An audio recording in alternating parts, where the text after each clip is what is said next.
Bonjour à tous. Eh bien, écoutez, je vous souhaite la bienvenue sur ce nouveau webinaire organisé par le département formation de la Gazette des communes. Donc, la Gazette des communes, comme on peut le voir sur la slide suivante, c'est 20 ans d'expérience, un certain nombre de certifications, bien évidemment Calliope, mais aussi la formation des élus et puis mon compte élu avec un certain nombre de formations tout à fait éligibles.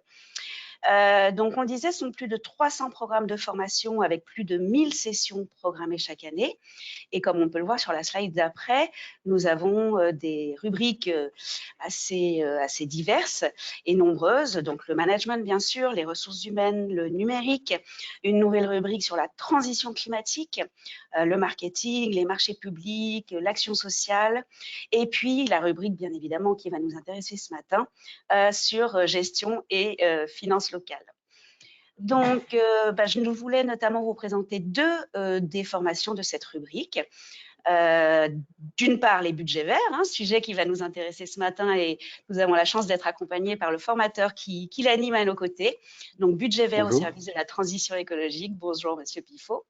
Et puis, Monsieur Pifot anime aussi la recherche de subventions, enjeu majeur pour les collectivités. Formation qui a beaucoup de succès, qui rencontre beaucoup de succès auprès de vous cette année.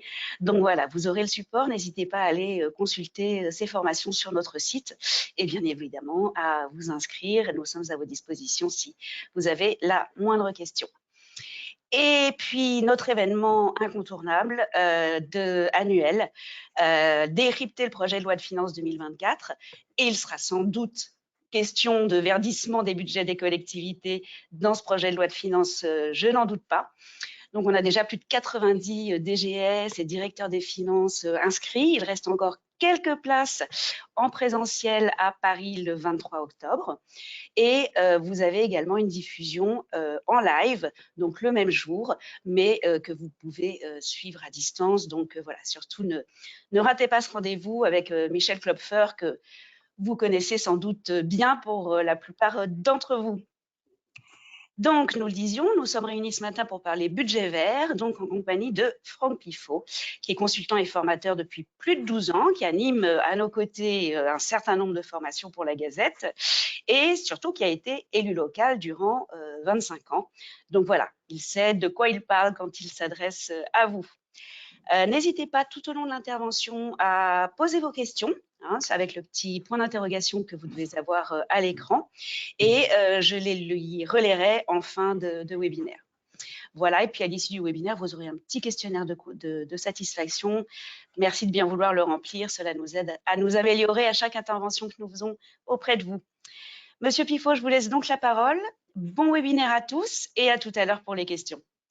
Merci beaucoup Laurence et bonjour à toutes et à tous. Je vois qu'on est déjà plus d'une centaine une centaine de participants. Donc pour une thématique qui va porter sur les budgets verts, alors évidemment avec le petit laps de temps que nous allons y consacrer, on va effleurer un peu le sujet qui prend de plus en plus d'importance dans l'actualité des collectivités territoriales. Alors, comme faisait référence tout à l'heure Laurence, moi j'ai été un élu local jusqu'en 2020 et c'est vrai que jusqu'à la fin de mon dernier mandat, ce n'était pas forcément quelque chose sur lequel on travaillait au sein des collectivités territoriales. Donc là, on va simplement faire un petit balayage rapide sur ce qu'est en fait le budget vert. Alors, je vous ai prévu 4 petites séquences, donc une qui s'appellera budget vert, pourquoi faire, une seconde qui sera budget vert, comment faire. Alors, rassurez-vous, on n'ira pas dans le détail de la mécanique ou de la technique précise de comment on élabore les choses, puisque là, ça nécessite évidemment un temps beaucoup plus important. Je crois que dans les personnes qui assistent aujourd'hui, peut-être que j'en ai quelques-uns qui étaient avec moi en formation au début de semaine, et donc ils savent qu'on va mettre les mains dans le cambouis quand on est sur la formation sur la journée. Mais là, on va quand même un petit peu définir la façon dont on peut mettre en place le budget vert au sein de votre collectivité, sachant que c'est la troisième séquence, c'est une démarche qui va être propre à chaque collectivité, puisqu'on est sur quelque chose qui, aujourd'hui en tout cas, est relativement libre, même si on va s'inspirer d'un certain nombre de méthodes, et je vous présenterai très rapidement ces différentes méthodes. Et puis on finira par un exemple de budget vert pour simplement avoir un peu une idée de ce que ça peut donner en rendu, alors sachant que l'information que je vais communiquer est relativement partielle, mais je me suis inspiré justement de quelqu'un que j'ai eu en formation cette semaine, et peut-être d'ailleurs que dans la centaine de participants qui nous suivent actuellement, nous avons peut-être sa responsable de service, parce que il m'a semblé intéressant par rapport aux résultats d'ailleurs obtenus avec la méthode mise en place par le grand FIJAC, donc de voir un petit peu ce que donnent les chiffres du grand FIJAC présentés en version budget vert. Voici, donc là je vais faire un déroulé, et puis évidemment on aura l'occasion d'ici quelques minutes de pouvoir échanger, et j'essaierai de répondre à vos questions si bien sûr vous en avez. Alors, la notion de budget vert, c'est un vocable. C'est pour ça que je l'ai remis un peu entre guillemets, qui est un peu galvaudé, un peu abusif, parce que ça peut être un petit peu trompeur. Ça va être plutôt un budget, non pas qui est élaboré totalement vert, mais qui va introduire des notions de mesure de l'impact environnemental des dépenses d'un budget. Et donc, ça va être d'essayer d'analyser cette partie-là du budget, et non plus d'avoir simplement le prisme financier, mais là d'avoir aussi la dimension environnementale, qui évidemment va faire l'objet d'un chiffrage financier, pour voir un petit peu ce que fait notre budget par rapport à nos préoccupations, par rapport à nos priorités environnementales. Alors les méthodes, ou la méthode, parce qu'il y en a une un peu plus qu'on va utiliser peut-être un petit peu plus, s'inspire un peu de ce qui s'est fait au niveau de l'État. C'est plutôt l'État qui a été un peu précurseur en France sur cette question-là. Dans d'autres États, d'ailleurs, on est un peu plus avancé. J'étais cet été au Canada. Le Canada a déjà fortement travaillé, et depuis plus longtemps, sur ces problématiques de budget vert. Mais en tout cas, aujourd'hui, les collectivités s'y lancent, et la preuve, si vous êtes autant d'inscrits, autant de participants aujourd'hui, c'est que le sujet intéresse. Et d'ailleurs, ce qui est remarquable, c'est que ça intéresse tout type de collectivités, des plus grandes, puisque les régions s'y lancent, les départements, les intercommunalités et les communes de toute taille. Donc, ça veut dire qu'effectivement, c'est un outil qui doit présenter beaucoup d'intérêt. Donc, pourquoi se lancer dans cette démarche de budget vert? Eh bien, moi, je vois deux raisons principales. D'abord, c'est mieux comprendre la trajectoire climatique et environnementale de votre collectivité, parce que c'est vrai qu'on a tendance à parler de beaucoup de choses, mais à un moment donné, il faut essayer aussi peut-être de mesurer les éléments de façon un petit peu plus concrète.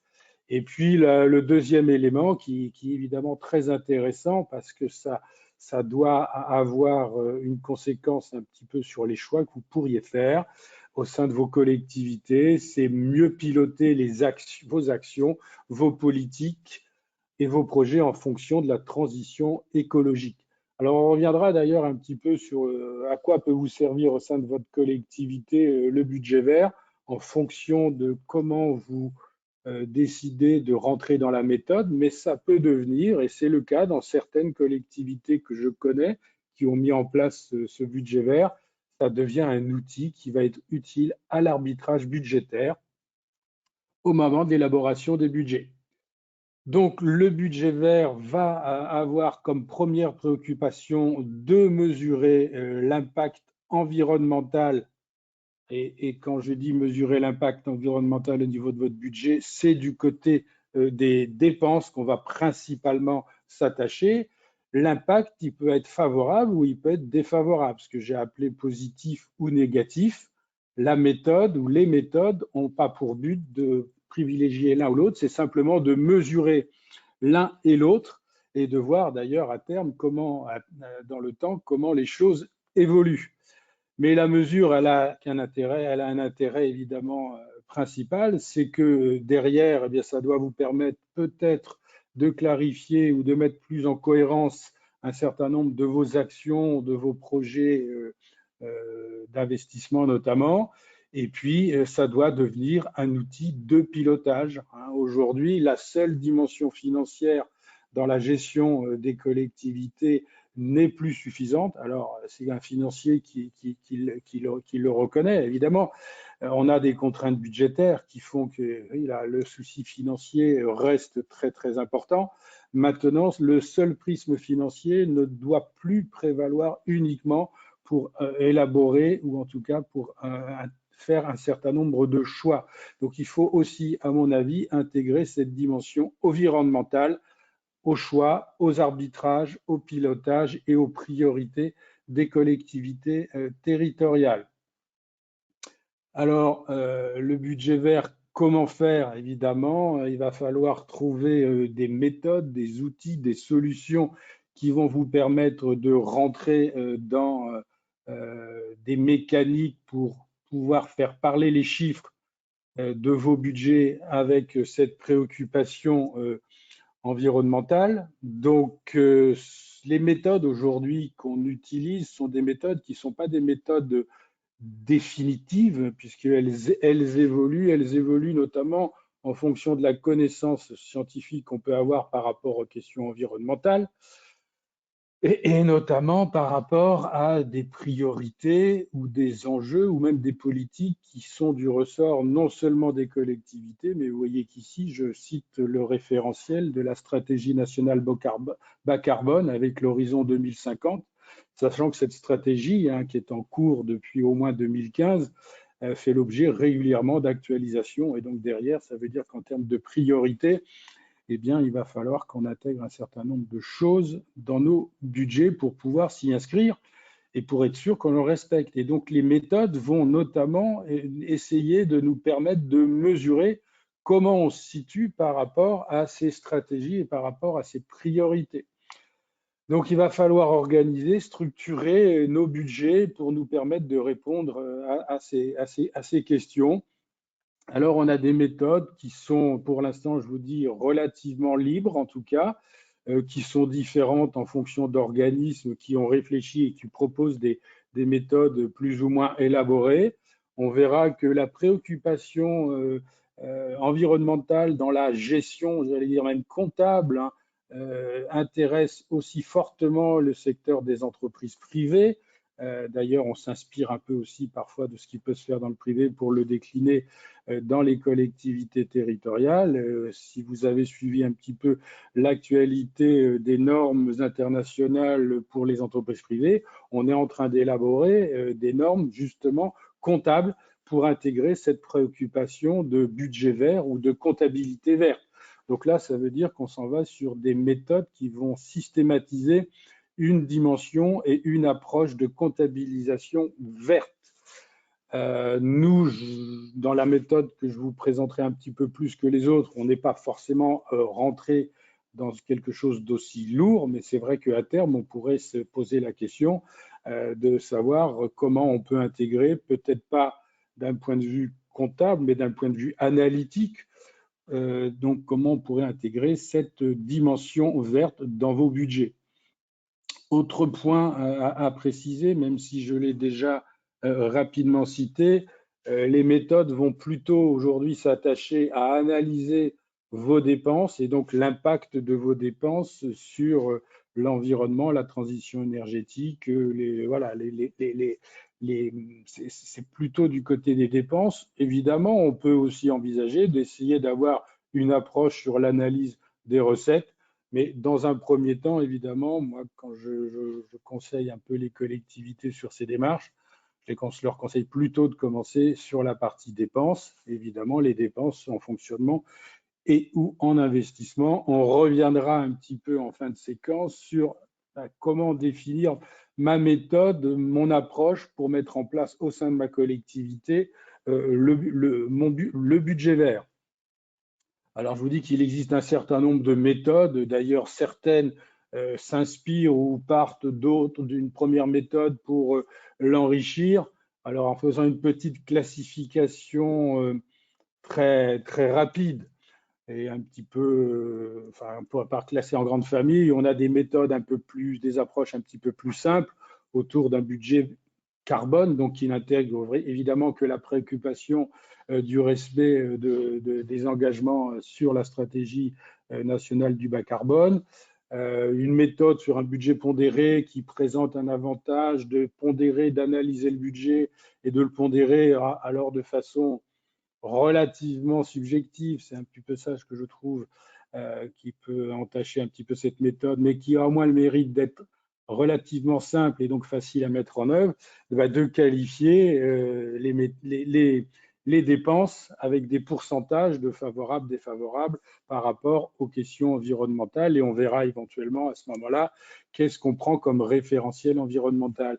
Un budget dit coloré, ben là, c'est quelque chose qui présente un intérêt tout particulier, c'est de pouvoir identifier très facilement les résultats avec un jeu de couleurs qui va permettre notamment aux personnes qui vont prendre connaissance de ce budget vert d'avoir tout de suite la perception de ce qui est bien et de ce qui n'est pas bien, ou de ce qui a bien évolué et de ce qui a plutôt évolué défavorablement. Voilà. Donc ça, c'est un petit peu les méthodes, j'allais dire, de base, hein, mais qui sont tout à fait aussi intéressantes. Voilà.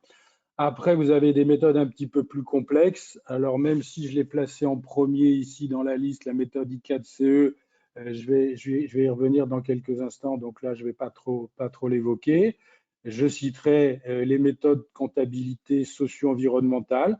J'ai fait une allusion il y a quelques minutes avec la préoccupation que vous avez au niveau des entreprises privées, donc de pouvoir traduire dans leur comptabilité, dans leurs états financiers, ces dimensions socio-environnementales. Et vous voyez bien que là, on va même au-delà du simple budget vert, puisqu'on est aussi sur une approche un peu plus sociétale. Ça fait partie des obligations des entreprises en matière de responsabilité sociale et environnementale. Et puis, ça fait partie aussi derrière un petit peu des prérogatives des structures, des organismes qui sont en charge du contrôle des entreprises, pardon, que sont par exemple les commissaires aux comptes. D'ailleurs, vous avez pu entendre là, il y a quelques jours une campagne de la Compagnie nationale des commissaires aux comptes qui justement donnait un peu tout l'intérêt que portent les commissaires aux comptes par rapport à toute l'information verte que doivent ou que vont devoir publier les entreprises. Alors, ce qui se passe aujourd'hui dans les entreprises, évidemment, ça ne se passe pas encore dans les collectivités territoriales. On n'est pas dans la certification, même si certains, vous l'avez peut-être expérimenté. Mais en tout cas, on voit bien que du côté du secteur privé, on va aller relativement loin dans cette démarche, et une démarche qui sera aussi vérifiée et validée dans son application par des gens dont c'est leur responsabilité. Alors là, ça veut dire que si on rentre dans une méthode de comptabilité sociale environnementale, eh bien, on va intégrer dès la production comptable des dimensions qui vont nous permettre évidemment de répondre à ces préoccupations d'analyse ou de décomposition des états financiers, en l'occurrence bilan ou compte de résultats, par rapport à cet aspect développement durable, transition écologique. Des méthodes aussi qui s'inspirent sur quelque chose de plus stratégique avec référence à ce qui se passe au niveau mondial, les 17 objectifs de développement durable qui ont été définis. Et donc là, c'est un petit peu d'articuler. Alors les 17, évidemment, ne nous concernent pas forcément intrinsèquement dans toutes les collectivités, bien entendu, mais c'est un peu de mesurer par rapport à ces objectifs mondiaux comment la collectivité, au travers de son budget, eh bien, tente à respecter ces différents objectifs. Et puis une autre méthode dite de budgétisation stratégique d'impact. Alors évidemment, le terme peut être un petit peu technique au départ, mais c'est une démarche qui est intéressante puisqu'elle va permettre notamment à la fois d'avoir une mesure de l'impact environnemental, de le personnaliser par rapport à la collectivité propre et d'avoir un peu un référentiel qui est totalement adapté par rapport à la collectivité. Alors c'est une méthode qui s'inspire aussi de ce qui se fait notamment dans la méthode I4CE, mais qui permet d'aller au-delà de la simple méthode I4CE. Donc, c'est une méthode qui aujourd'hui est expérimentée, par exemple, au sein de la métropole de Lyon. Voilà, donc sur ces différents ce balayage très rapide sur les différentes méthodes, j'insisterai un tout petit peu plus sur la méthode dite I4CE, donc l'Institut pour le climat, enfin pour l'économie du climat, donc c'est en anglais, Institute for Climate Economics. Donc, c'est une méthode qui, aujourd'hui, est peut-être la plus, j'allais dire, la plus élaborée dans le sens où elle est structurée, dans le sens où vous avez un cadre qui est donné à toutes les collectivités qui se souhaitent rentrer dans cette démarche. Et ce cadre passe notamment par la publication de guides très pratiques qui vont vous permettre de pouvoir de mettre en œuvre une approche de budget vert. Bon, c'est une méthode qui évolue, puisque évidemment, il y a des éléments, notamment d'un point de vue scientifique, qui vont nous donner des éléments de réponse pour pouvoir appréhender ou classifier les dépenses dans telle ou telle catégorie.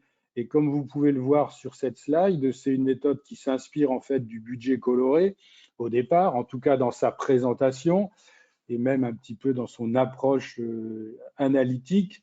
L'idée, c'est qu'à l'arrivée, on puisse classifier le projet par grande masse, le budget par grande masse, avec une masse qui sera favorable, et ça sera du vert foncé, sachant qu'il y a également un vert plus clair qui sera donc non pas les dépenses très favorables par rapport au référentiel environnemental, mais plutôt des dépenses favorables. Il y aura les dépenses qui vont se retrouver classifiées en marron et qui seront, elles, qualifiées de défavorables. Il y aura des dépenses qui sont évidemment de catégorie indéterminée. Et quand je dis indéterminée, c'est qu'à l'instant T, scientifiquement, on ne sait pas dire réellement si ces dépenses ont un effet favorable ou défavorable, mais qu'a priori, peut-être qu'avec une connaissance qui avance, eh bien, on aura la possibilité de les classifier. Et puis, il y en a d'autres qui vont être considérées comme étant neutres, c'est-à-dire des dépenses qui n'ont pas vocation à changer forcément de nature, parce que c'est pareil, elles sont sans effet, en tout cas analysées en tant que telles aujourd'hui, sans effet direct sur la partie climatique. Évidemment, tout ça repose sur une analyse de vos dépenses d'un point de vue budgétaire. Et vous voyez bien que si vous réfléchissez un peu à la structure et aux natures des dépenses que vous avez dans vos budgets, vous allez tout de suite vous dire, oui, il y a un certain nombre de dépenses qui vont être difficiles à analyser par rapport à cette dimension environnementale. Voilà, vous avez par exemple les dépenses de personnel. Eh bien, ce n'est pas forcément aisé de pouvoir facilement les imputer pour savoir si leur travail et donc le coût du travail corrélatif joue favorablement ou défavorablement par rapport aux priorités environnementales. Donc cette méthode, évidemment, va essayer de vous donner un certain nombre de clés de lecture, de clés d'affectation pour réduire dans la mesure du possible au maximum les dépenses qui ne sont pas aujourd'hui facilement imputables favorablement ou défavorablement.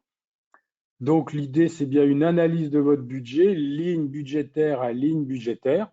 Alors évidemment, si vous avez une structuration en amont au moment de la comptabilisation et même encore plus en amont au moment, par exemple, peut-être des engagements, vous aurez plus de facilité à produire ces éléments. Et évidemment, ça nécessite d'avoir mis en place et une méthodologie et une sensibilisation, une acculturation de l'ensemble de la collectivité à cette problématique de dimension de budget vert dans les dépenses.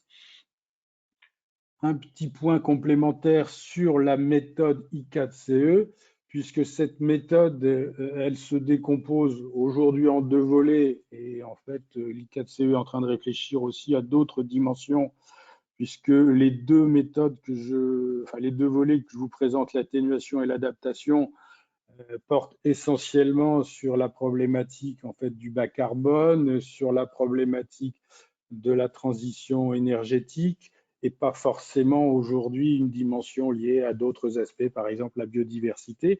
Alors tout ça, c'est en train d'être enrichi, notamment par l'organisme, pour aussi permettre aux collectivités d'avoir cette analyse, par exemple avec la dimension biodiversité. Les deux grands volets, et là d'ailleurs c'est des choix que font les collectivités quand elles se lancent, dans le budget vert, parce que le budget vert, on va le voir dans quelques instants, c'est un projet en fait pour la collectivité, et chaque collectivité aura à réfléchir de comment elle se lance dans ce projet, qui peut avoir une dimension plus ou moins lourde au début. Donc, les choix vont être très importants à réfléchir dès le départ. Et évidemment, si se lancer, initier une démarche de budget vert, ça peut aussi laisser supposer qu'on y rentre après de façon plus progressive et qu'on élargisse progressivement cette démarche à un budget plus global, voire à l'ensemble des budgets des collectivités. Le volet atténuation, en quelques mots, bon, c'est l'analyse des impacts. Et là, avec le référentiel, c'est très clair, c'est de savoir quel est l'effet par rapport à la problématique des émissions de gaz à effet de serre. Donc, c'est toute la problématique de l'enjeu d'ici à 2050 d'être neutre en bas carbone. Et donc là, c'est de voir un petit peu par rapport à vos dépenses, aussi bien en fonctionnement qu'en investissement, quelles sont leurs conséquences. Voilà. Et puis, donc, c'est effectivement de savoir si on est compatible ou pas dans cette France qui voudrait être neutre en carbone en 2050. Non, neutre, ça veut donc dire que, évidemment, vous pouvez avoir des dépenses qui vont jouer favorablement et des dépenses qui vont jouer défavorablement. Et ce qui va être intéressant à analyser, c'est le différentiel entre le positif et le négatif. Et puis l'autre volet, alors qui est quelque chose, à mon avis, de plus structurant, de plus stratégique, et qui à terme présente évidemment un intérêt à mon avis majeur par rapport ne serait-ce qu'au seul volet atténuation, c'est l'analyse des processus par rapport à ce que vous voulez faire vous par rapport à ces enjeux liés à la transition énergétique. Et donc là, le référentiel, il est plutôt un référentiel que vous devez déterminer, qui vous est propre, parce qu'il y a un contexte local, il y a des priorités locales, vous avez un certain nombre de stratégies que vous mettez en œuvre, je pense par exemple par le PCAET, un certain nombre de choses, eh bien, il va falloir essayer de mettre en place des outils, des moyens pour mesurer votre capacité à respecter les priorités que vous avez pu afficher et affirmer dans le cadre de documents un peu de planification, par exemple. Et là, on va plutôt s'attacher à essayer de voir si les enjeux d'adaptation ils sont pris ou suffisamment pris en compte dans les dépenses des collectivités. Donc, on aura une lecture un petit peu plus à la fois dynamique et un petit peu plus sur je fais des changements qui vont être des changements structurants. Dans le volet atténuation, on est plutôt à prendre acte de ce qui s'est passé. Et donc, ça veut dire que d'un budget à un autre, les évolutions, elles peuvent être un petit peu erratiques ou très différentes. Là, on est plutôt dans la structuration. Est-ce que la collectivité met vraiment en place des outils, des moyens pour respecter ce qu'elle affiche en matière de volonté de transition énergétique et d'environnement? Alors, pour continuer, évidemment, je vous l'avais déjà cité tout à l'heure, cette démarche de budget vert, c'est une démarche propre à chaque collectivité. Aujourd'hui, il n'y a pas d'obligation de faire un budget vert au sein d'une collectivité. C'est vraiment la collectivité qui va choisir, décider de rentrer dans ce processus. Et quand je dis la collectivité, évidemment, ce sont les deux acteurs de la collectivité, les côtés élus, bien entendu, et ceux qui vont être la cheville ouvrière du processus de mise en œuvre de budget vert, toute la partie évidemment fonctionnaire, les services de la collectivité. Et le budget vert, c'est une démarche qui, par essence, n'est pas simplement financière. Et d'ailleurs, on s'interroge quand on décide dans les collectivités de mettre en œuvre ce projet, qui doit être chef de projet? Est-ce que c'est le service financier? Est-ce que c'est d'autres services? Parce que le service environnement, département environnement, parce que les services techniques vont avoir, eux, des connaissances à la fois importantes pour pouvoir justement faire ces analyses. Alors, est-ce que c'est le financier qui doit être chef de projet? Est-ce que le projet est porté par un autre service? Et évidemment, on aura besoin de façon très importante des données financières, ça c'est clair. En tout cas, c'est un projet qui va engager la collectivité dans sa totalité, donc ça veut dire un engagement fort et une priorité assumée par les élus pour que la partie fonctionnelle puisse le mettre en œuvre. Alors, il n'y a pas de cadre réglementaire défini, d'une méthode préconisée, hein, puisque comme il n'y a pas d'obligation aujourd'hui de faire des budgets verts, eh bien, on laisse à chacun un petit peu trouver, choisir la méthode qui lui paraît le plus adapté. Il y a aujourd'hui personne, je vous le disais tout à l'heure, qui ira contrôler d'un point de vue extérieur ce que vous allez produire. Alors vous allez me dire, ça peut être une limite au système parce qu'on pourrait mettre en place une méthode qui nous favorise en produisant des chiffres qui sont très, très verts, très favorables à la collectivité. Oui, c'est effectivement un peu une limite au dispositif actuel. Malgré tout, il faut profiter de cette absence de cadre réglementaire aussi pour pouvoir justement définir une méthode qui vous est bien adaptée en vous inspirant évidemment peut-être très fortement. Je vous ai parlé un peu plus longuement de la méthode I4CE qui va quand même vous permettre d'avoir un cadre pour avancer parce que si vous vous lancez tout seul dans l'aventure, vous aurez un petit peu de difficulté malgré tout à concrétiser votre volonté de produire des budgets verts.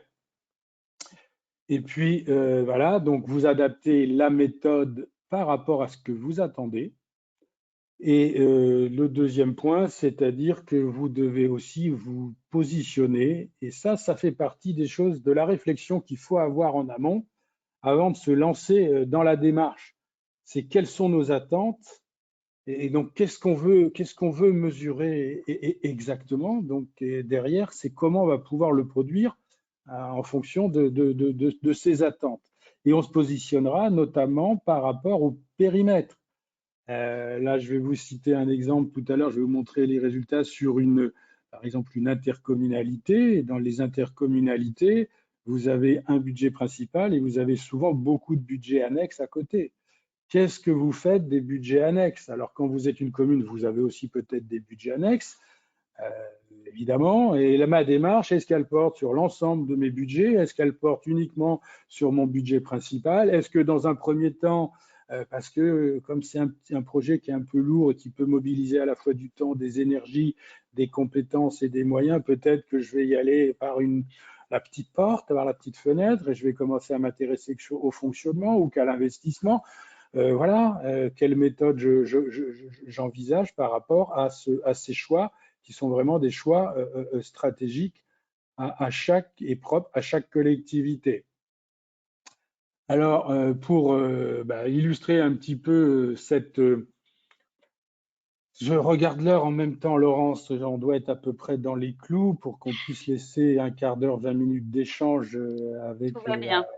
l'assistance. Voilà, parce que je vois pas, j'ai pas ma montre en fait. Tout Et va bien. donc, alors je ne sais pas d'ailleurs si Stéphanie Marty, je crois, elle était inscrite d'ailleurs, qui est la responsable de Christelle Barogno que j'ai eue cette semaine, l'a dit, on a fait une séquence sur une formation d'une journée et dedans il y avait quelqu'un donc au service financier du Grand FIJAC Christelle.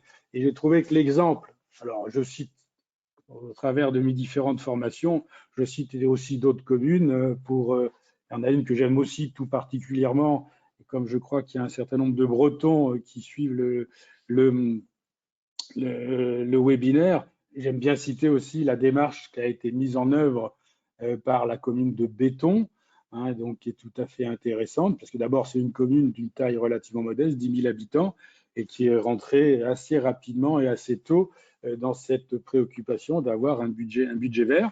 Mais là, j'ai trouvé que c'était aussi intéressant peut-être d'illustrer mon propos du jour avec la première version, enfin en tout cas les premiers livrables du budget vert du Grand FIJAC sur non pas la totalité, donc ça rejoint bien ce que je vous disais il y a quelques instants, non pas la totalité du budget de la communauté d'agglomération, de communauté de communes. On doit être sur une communauté qui doit faire de mémoire moins de 50 000 habitants. Donc, si je dis une bêtise et que Stéphanie Marty ou Christelle Barogno sont en ligne, elles me corrigeront.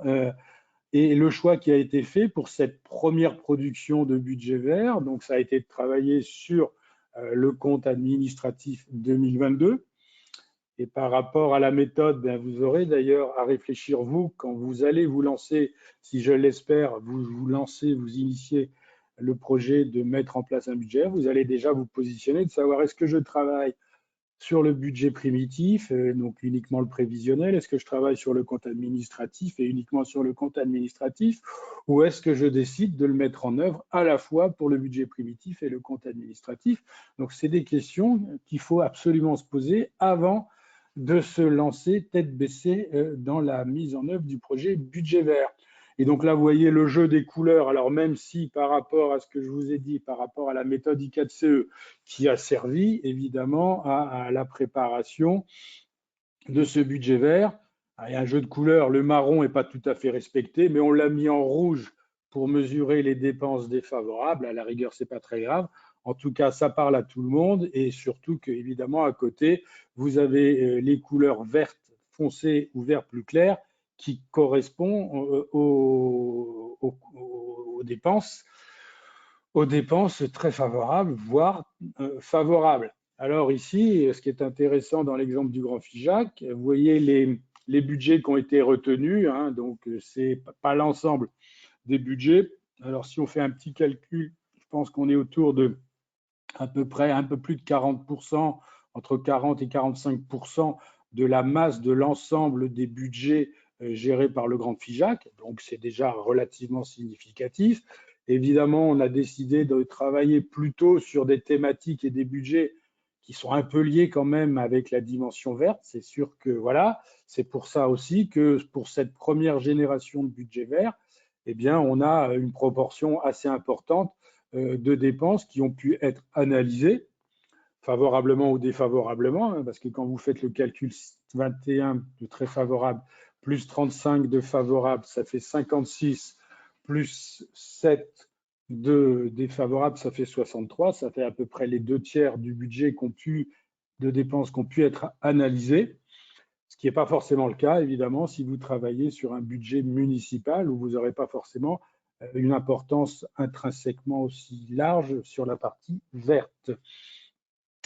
Mais d'ailleurs, c'est un point d'ailleurs qu'il faut intégrer quand vous vous lancez dans la démarche de budget vert. Il faut accepter que là où les premières années, on ne puisse pas analyser autant de dépenses qu'on l'aurait souhaité, parce que ça va prendre aussi un certain temps pour pouvoir être pertinent sur la décomposition et l'imputation que l'on va faire de nos dépenses par nature d'effets favorables ou défavorables. Voilà, j'insisterai pas plus longtemps sur cet exemple et je pense que l'intérêt peut-être dans les minutes qui nous restent, c'est peut-être de vous donner la parole et d'essayer de répondre au plus grand nombre de questions qui ont pu surgir aussi tout au long de mon intervention. Donc Laurence, moi je vois rien du tout, donc je compte sur vous Je pour suis là, éventuellement relayer. Voilà, voilà, voilà, voilà.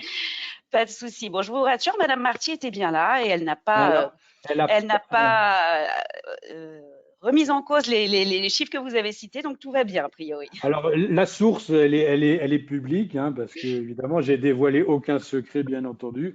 Il suffit de taper budget vert Grand Figeac et vous allez arriver très vite sur plusieurs sources qui vous donnent.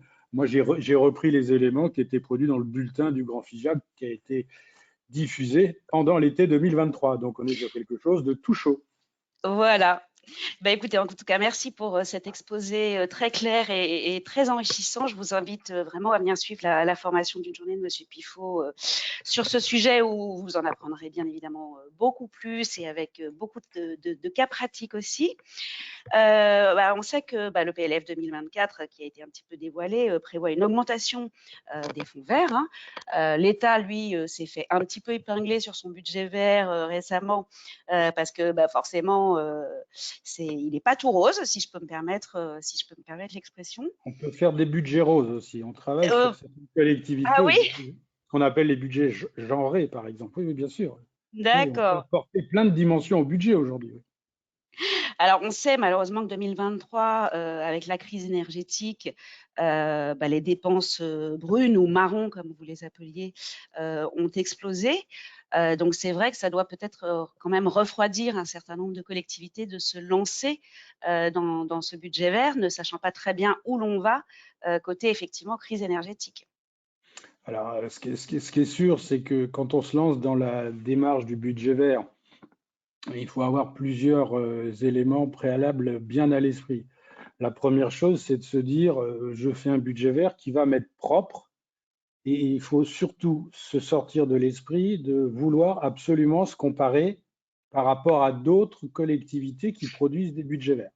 Pour plein de raisons, on n'est pas sur les mêmes territoires, on n'a pas forcément les mêmes compétences, on n'a pas forcément la même façon de les traiter.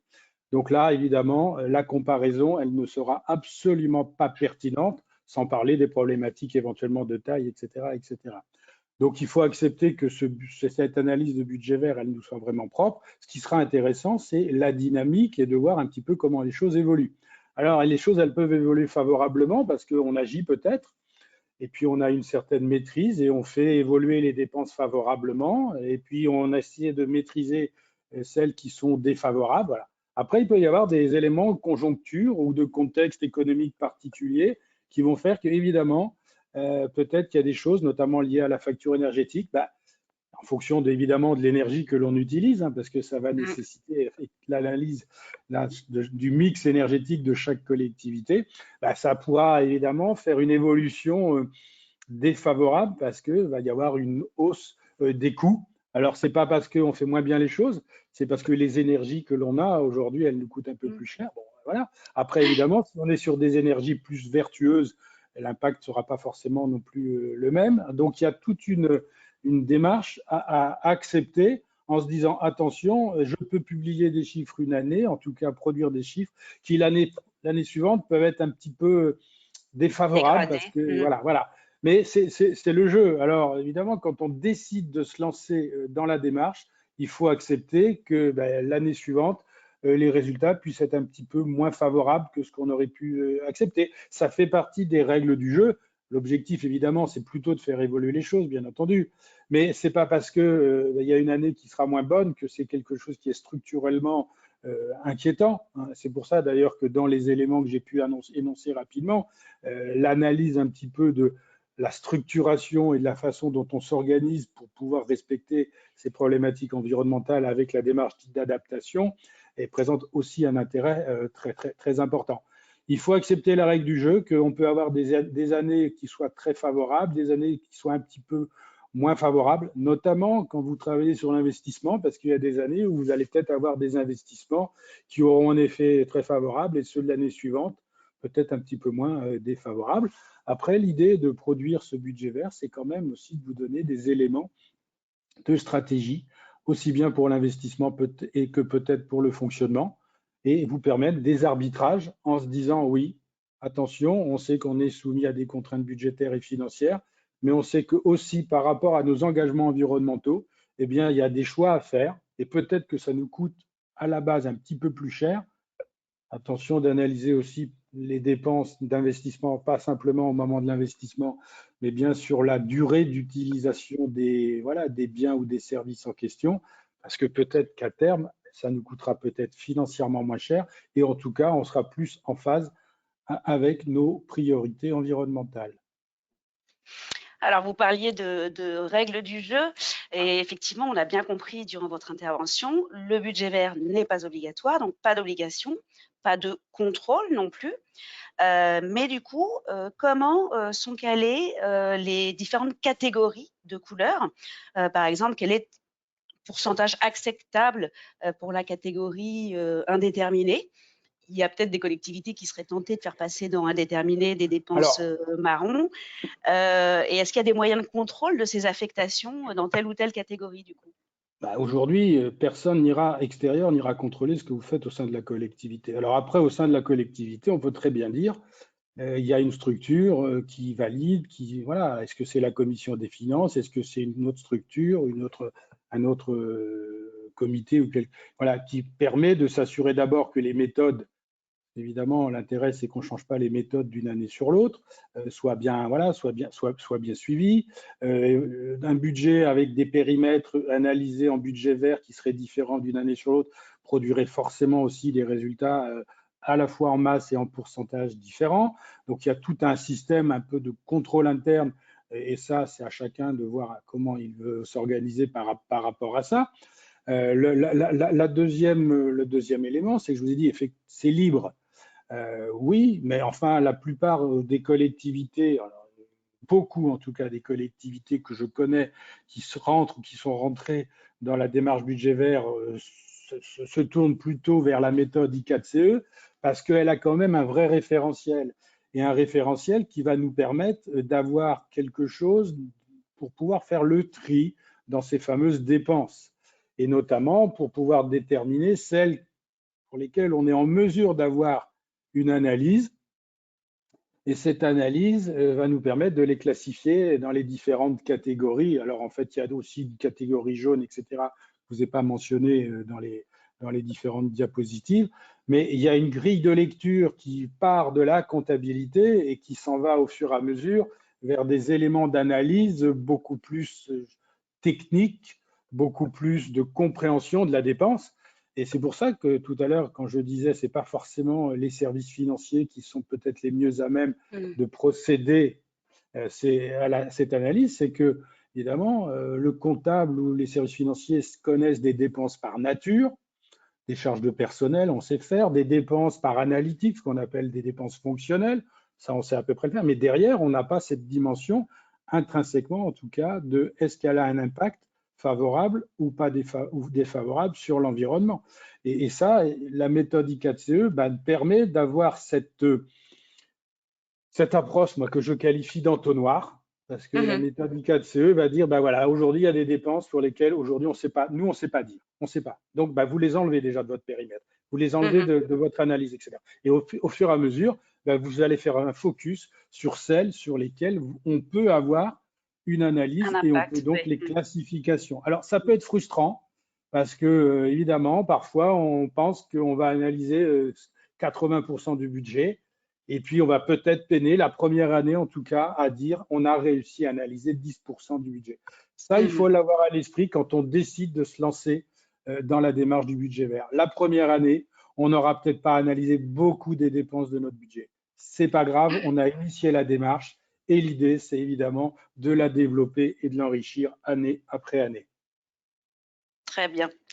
Et puis, vous parlez effectivement de la méthode I4CE, mais est-ce que dans la stratégie nationale bas carbone, donc et les obligations qui en découlent, est-ce qu'il n'y a pas là aussi des critères pour colorer les différentes dépenses?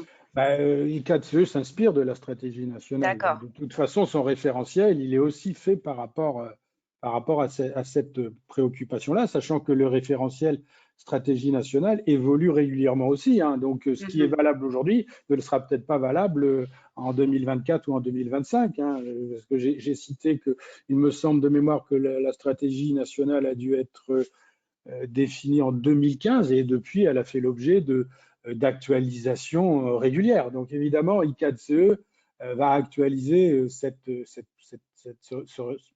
ces éléments par rapport à ce référentiel. I4CE a l'avantage par rapport aux autres méthodes, même s'il y a des guides aussi qui existent sur les autres méthodes, il y a des approches qui sont aussi en cours de modélisation, en tout cas en cours de définition pour les rendre plus facilement applicables au sein des collectivités.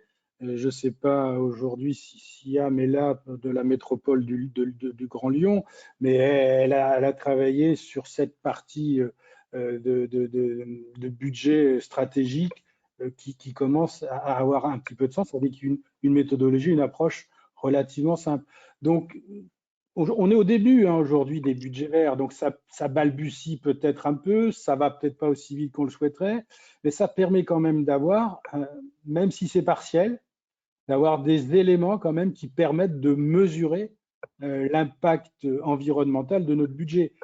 Même si on n'a pas tout, on a déjà quelque chose, alors que jusqu'à présent, on n'avait rien du tout. Jusqu'à présent, on pouvait dire qu'on faisait du budget vert.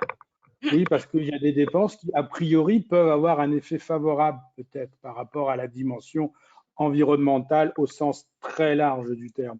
Mais dans les faits, il faut quand même être en mesure de pouvoir mesurer ce que ça représente d'abord dans la part du budget, et puis est-ce qu'on est sur une dynamique de changement, d'adaptation ou pas. Et ça, jusqu'à présent, si on n'a pas une méthode de budget vert, on ne sera pas en mesure de pouvoir le faire de façon la plus objective, même si parfois il peut y avoir un risque, je l'ai dit, un peu de partialité de temps en temps. Mais bon, Mm. en tout cas, moi, je préfère qu'on travaille à la mise en place de budget vert plutôt que de dire j'en fais pas du tout, comme ça je fais l'autruche et c'est voilà, ça m'est forcément favorable puisque moi je dis que je fais des budgets verts. Mais je Mm. publie rien qui me permette de mesurer concrètement Oui. ce que Mhm. je fais, ce que ça représente dans mes dépenses. Très bien, oui, oui. Comme vous le dites, au-delà des méthodologies, etc., on aura au fil du temps les retours d'expérience des collectivités qui ont commencé à mettre en place le budget vert. Donc, ça viendra nourrir effectivement tout ça, des retours d'expérience positifs ou négatifs des Et, collectivités qui l'utilisent. et moi, ce que je sais aujourd'hui, c'est que par exemple, quand on a mis en place des budgets verts, ça nourrit aussi les débats au sein de la collectivité, les débats politiques hein, entre Mhm. des majorités, des oppositions, et peu importe d'ailleurs, mais ça permet aussi d'appuyer ces débats sur des éléments qui sont quand même des éléments plus factuels que des simples éléments plus théoriques. Voilà. Bien sûr. Mm. Donc ça donne un Monsieur peu plus Pifo, de fond. il va me rester à vous remercier encore infiniment de votre disponibilité ce matin et pour cette présentation. Donc, je rappelle à ceux qui nous ont écoutés que la prochaine formation de Monsieur Pifo sur les budgets verts a lieu le 28 novembre.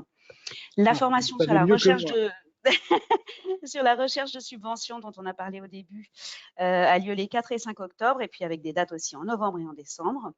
Et puis, encore une fois, n'oubliez pas le décryptage du plan de loi de finances 2024 le 23 octobre avec Monsieur Klopfer.